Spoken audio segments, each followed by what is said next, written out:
Hi, ako si Kuya Dugs at ang pamagat ng video na to ay biglaang outing with Tumdugyot. Bakit? Kasi isang umaga, ako, si Ichang Bunggan, si Boy Ubo at si Boy Skincare ay gumawa ng listahan ng mga kakainin namin sa outing. Sinadya talaga namin na biglaan para matuloy. Naglabas na nga kami ng pera para sa ambaga. Barya lang ang ambag ni Boy Skincare. Si kwenta naman kay Boy Ubo, mas malaki pa ang ambag ni Ichang Bunggan kaysa kay Boy Skincare. Nakoripot. Pero okay lang sa akin kahit hindi pantay-pantay ang ambag namin. Ang mahalaga matuloy lang kami. Wala pa kami sa pupuntahan namin, nabawasan agad ng 50 pesos. Nagutom kasi kami sa paglalakad. Bumili kami ng buy one take one na burger. Ating kapatid na lang si Boy Skincare at si Ichang Bunggan. Magpalakihan na lang kayo ng kagat. Ating magtito naman kami ni Boy Ubo. Isang kagat pa lang ako, binigay ko na sa kanya lahat. Naubuhan niya kasi ako. Hindi naman sa pagmamaarte kaya ayaw ko lang kainin yon. Habang naglalakad nga kami, kinawayan kami dito ng mga bata. Hi sa inyo. Nakarating na rin kami dito kay Blooming. Kasi sasakyan namin papunta sa palengke para mabili yung mga kailangan namin na kainin sa outing. Para hindi kami maboring sa biyahe, lagi kami kumakanta ng K-pop. Cheer up, baby! Cheer up, baby!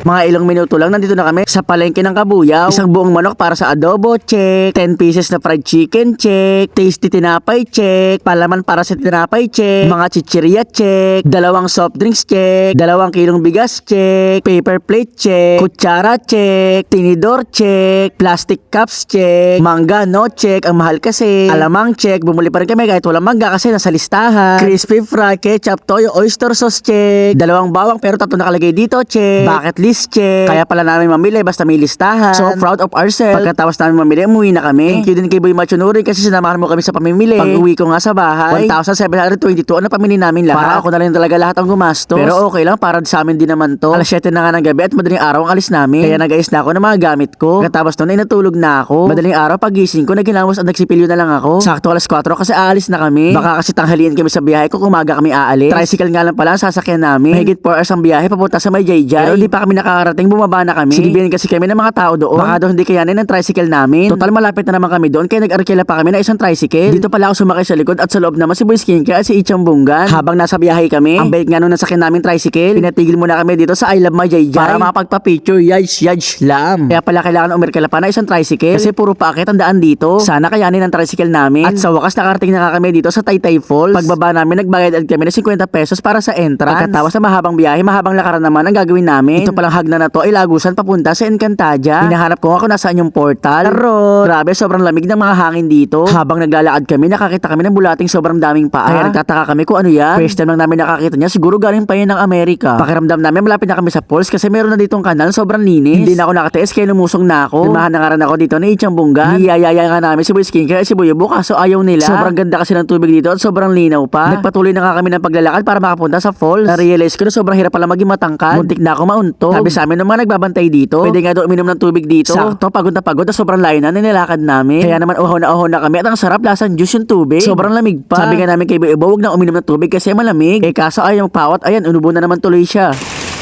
At sa wakas, nakarating na kami sa falls. Para kami nasa ibang bansa. Nakita ko yung iba nagpipicture sila ng ganito. Kaya ginaya ko. Galing no, para sinasalo ko yung tubig. Pero bago nga pala ako maligo, pumunta muna ako doon sa tent namin. Lalagay ko muna doon yung mga gamit namin. 400 pesos nga pala yung tent dito. Ingat lang kayo kasi mabato at madulas dito. Paglusok ko nga sa tubig, grabe napakalamig. Yung tubig naka-aircon, naka number 7. Grabe, sobrang nanginginig nga kaming lahat dito. Bukod sa sobrang lamig, hindi kasi kami araw-araw naliligo. Lalo tuloy na ubo si Boy Ubo. Samantalang si Ichang Bunggan, ayun, wala pa rin reaction. Lamig! Sobra! Dahil nga sa sobrang lamig, sinibukan ko lumipat ang pwesto. Sobrang sarap dito sa may umaagos. Kapit ka lang na mahigpit para hindi ka madala ng agos. Iniiwasan ko palang wag mabasa ang buhok ko. Pag kasi nabasa, makikita nyo yung landingan ng eroplano. Skincare, pilit na binabasa yung buhok ko. Sige ka, pag may lumapak na eroplano dito, kasalanan mo. Charot! Saglit lang muna kami naligo kasi gutom na kami. May nalaman pala kaming life hack kapag wala kayong dalang yelo. Dahil nga sa malamig yung tubig dito, nilublob na lang namin yung soft drinks. Grabe, hindi namin in-expect, sobrang lamig nga. O diba, another life hack check. Adobo at fried chicken nga pala kinakain ko dito. Halos lahat kami nagmamadaling kumain. Kasi nga excited na ulit kaming maligo. Naghaharap kami ng pesto kung saan walang tao. Iniwan ko na nga sila kasi sobrang babagal nila kumilos eh. Nakakita na ako ng pesto na walang tao. At medyo mahina lang yung agos. Kaya lang mababaw. Tapos yung tsinelas ko biglang nahubad. Kinukuha ko nga kaso hindi ko maabot. Hanggang sa inagos na ng tuluyan pababa. Grabe, ang mahal pa naman yan, 70 pesos yan. Buti na lang naging mabagal sila. Bago pa mahulog ng tuluyan yung tsinelas ko, nakuha na nila. Kaya thank you sa tito ko na si Boy Ubo. Sobrang tibay kasi ng tsinelas na to, 3 years na to sa akin. Tamang lublob lang muna kami dito para bumaba yung kinain namin. Yung mga fans namin ang dahilan kung bakit namin nararanasan to. Kaya sobrang salamat sa mga suporta niyo sa amin. Happy swimming! Happy swimming! Happy swimming! Happy swimming! Kaya tanong ko sana sa inyo, gusto nyo ba mag-content kami ng mga adventure? Yes or no? At bakit? Shout out kay Yuki Andre de la Cruz, Salome Hison, kay Maizy, Rowan Sodario, at kay Mark Anthony Angus. din.